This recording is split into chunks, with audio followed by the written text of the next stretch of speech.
Mr. President, hypothetically, if the House of Representatives initiates an investigation on Senator Marcoleta's statements of contributions and expenditures, or SOSE, over an alleged discrepancy, would the Honorable Senator stand by his position to disregard interparliamentary courtesy? If his former colleagues were to issue a subpoena, a show cause order, or even a warrant of arrest, would he still argue about the relevance of interparliamentary courtesy? Ito po ang tunay na hypothetical question, Mr. President. Lest we forget, 2 taon pa lamang ang nakakalipas, siya mismo ang nagsisisigaw sa House of Representatives at nag-motion na i-terminate ang budget deliberations para bigyan ng parliamentary courtesy ang Office of the Vice President. In his words, Mr. President, parliamentary procedures, Madam Chair, grow from or are enriched by traditions, experiences, and precedents. You may not like the person, you may not like the presence here, but you have to respect the office of the Vice President. That is all, because that is guided by the tradition. Kahapon po, kagaya po na sinabi nila, wala nang pinagtanong sa office of the President, and that is correct. That is in line with that tradition. such hypocrisy, such double standard, such a farce that does not dignify an answer, Mr. President. Incidentally, since I mentioned this SOSE case with the COMELEC in violation of the Omnibus Election Code, kung ninanais ko lamang na ipahamak siya, ay naghain na sana po ako ng Senate resolution calling for an inquiry in aid of legislation para ipatawag ang mga COMELEC officials upang ipaliwanag bakit masyadong delayed ang usaping ito. When the issue of Senator Marcoleta's failure to disclose his campaign contributors in his SOSE surfaced, our dear colleague tried to clarify the matter. In fact, during his own show, Saganang Mamamayan, dated November 8, 2025, he made the following disclosure. Please watch. Nelson, alam mo, mga kaibigan ko, nagbigay sa akin talaga. Alam mo, pakiusap lang nila. Isa lang. Tanggapin mo ang tulong namin sa'yo. Okay. Congressman ako noon, Kong, kami po ay naniniwala na karapat dapat kang makarating sa Senado. Tanggapin mo ang lagang to. Marami sila. Isa lang ang kanilang pakiusap sa akin. Ano po yun?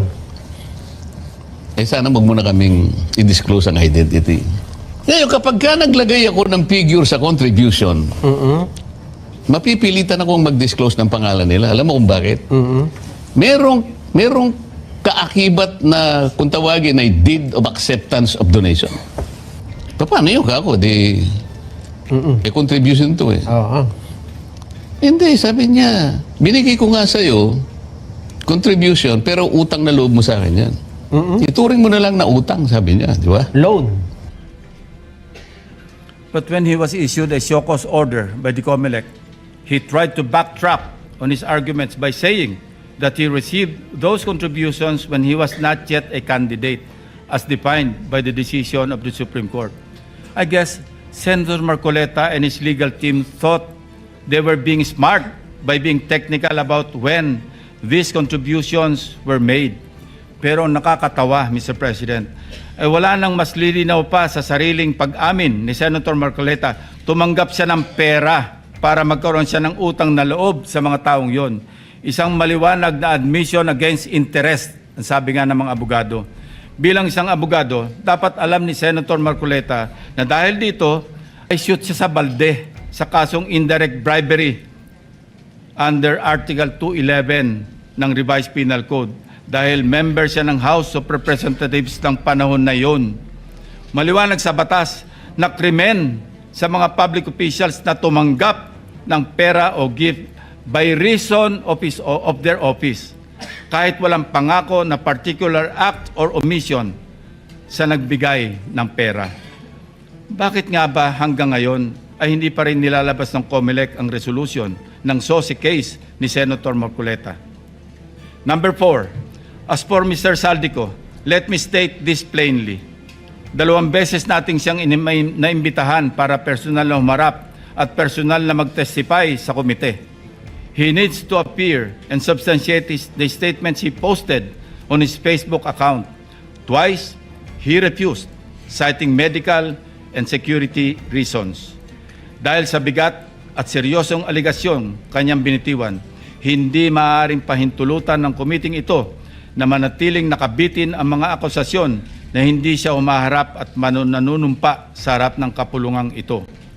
Sa katunayan, ako pa mismo ang nagmungkahi sa ating chat group na payagan siya magtestigo sa mula sa Philippine Embassy kung saan man siya naroroon.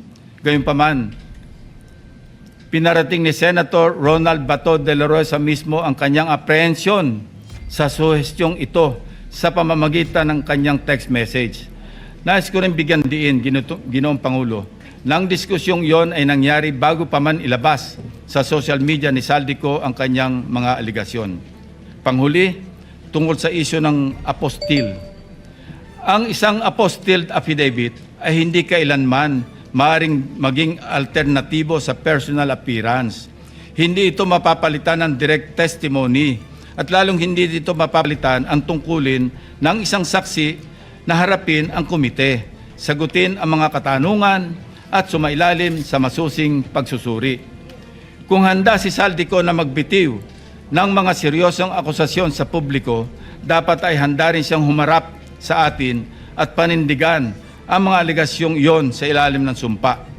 Ikalima, sa kanyang akusasyon sa representasyon ito kaugnay ni Congressman or former Speaker Martin Romualdez. Kung binasa lamang po ni Senator Marcoleta ang partial committee report, makikita po niya na nakapaloob na doon ang lahat ng nais niyang ipahayag. Kung hindi man higit pa, rekomendasyon para sa fact-finding investigation, AMLAC bank inquiry and filing of freeze order petitions are for future. Kung napakarami pa niyang gustong ipaglaban at paimbestigahan, bakit siya rin na nagsabi sa kanyang minority report na dapat tapusin na ang pagdinig? Kung sa bagay, kung mayroong isang bagay na consistent si Senator Marcoleta, ito ay ang pagiging inconsistent sa kanyang mga pinagsasabi. As to the other witnesses allegedly not invited by the committee, it bears stressing that the committee has not terminated its hearings, contrary to the suggestion in the so-called minority report. The intention at this stage is simply to have the partial committee report filed and sponsored in order to reflect the evidence received thus far and to allow the committee to consider the next steps, taking into account the views of the members on other areas that may be pursued as the path forward toward the eventual conclusion of the hearings. As to the other matters raised under the rules of the Blue Ribbon, the chairman serves as the chief executive officer of the committee and, as such, exercises broad discretion over matters pending before it, including the invitation of witnesses. Members may suggest witnesses or move for the invitation during a hearing, and if such motion is approved by the members of the committee, the same will, of course, be respected by the chair. Pang-anim, sa kawalang kamatayang i-give up ang KIG remark na umabot din sa isang full privilege speech upang ipangalandakan na ako ay nasa likod ng pag-splice ng kanyang video upang siya ay siraan. His statement, and I quote, verbatim, Mr. President, ang gawin natin po para madali, i-give up natin ang KIG. Then, mako-coordinate na natin lahat, unquote. Is that merely suggestive, Mr. President? Ito ay kasing kintab ng bumbunan na nasinagan ng tirik na araw sa tanghalin tapat, Mr. President. Sapat na ang kanyang hindi matapos-tapos na paliwanag na kesyo hypothetical daw, kesyo joke lang daw, ayon sa kanyang mga pahayag at kalaunan, ay gusto pa niya amyendahan o i-correct ang journal ng Committee on National Defense of the Commission on Appointments. Mag-ingat po tayo rito, Mr. President, sa kanyang gusto mangyari. Your Honor, being the chairman of the Commission on Appointments and some of us here as members, we must study diligently the legal implications of Senator Marcoleta's motion now pending before the Commission on Appointments. Anyway, Going back to his, i-give up natin yung KIG statement na in-splice ko daw, na marin kong pinabubulaanan. Ang masasabi ko bilang analogy sa kanyang sitwasyon ay ganito. When one looks the same as when he does before going to bed at night, how can there be splicing? Inversely, Mr. President, when one looks different going to work during daytime from before going to bed at night, that's when splicing becomes evident. Matanong ko lang po, sino ngayon ang magaling mag-splice, Mr. President? Hindi ko kasalanan ng mga salitang nagmula sa sarili niyang bibig. May tawag nga dito ang mga Gen Z, classic case of gaslighting. Number 7, sangkatutak na ang mga pahayag ni Senator Marcoleta na napakalinaw na hindi pumapabor sa ating pambansang interes. Sangkatutak na rin ang mga nagbigay ng kanilang mga negatibong reaksyon. Ngunit sa hulit-huli, ako pa rin ang sinisisi ni Senator Marcoleta.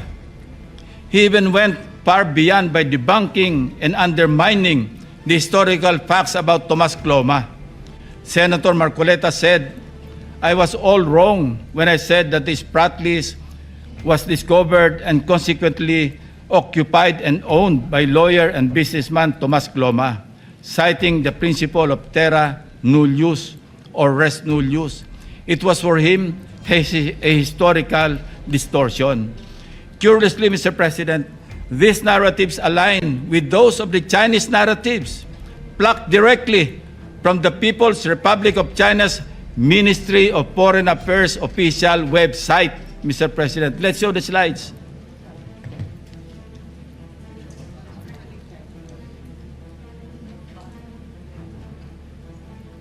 Ayan po, kita-kita natin kung anong sinabi ng website ng Ministry of Foreign Affairs ng People's Republic of China. Yan din ang kanya sinasabi. Now, Senator Marcoleta speaks of a pattern that he himself built in his head to discredit this representation. But if we backtrack the events that transpired in the past several months, one thing is crystal clear. When cornered by the fault of his own doing, he employs a diversionary maneuver, pathetically stretching the conversation, no matter how illogical, until people get drained and tired. Just as a squid squirts ink to darken the water and blind everyone around while it swims away, a person may throw out irrelevant issues, fake scandals, or emotional outbursts to distract the public from the actual evidence or the main point of an investigation. After all is said and done, I am tempted to ask these questions, Mr. President. On the West Philippine Sea, which side of the South China Sea is Senator Marcoleta on? On the anomalous graft-ridden flood control projects, is Senator Marcoleta for the Discayas or the people of the Philippines? I think we know the answers, Mr. President. Thank you, distinguished colleagues, and thank you, Mr. President.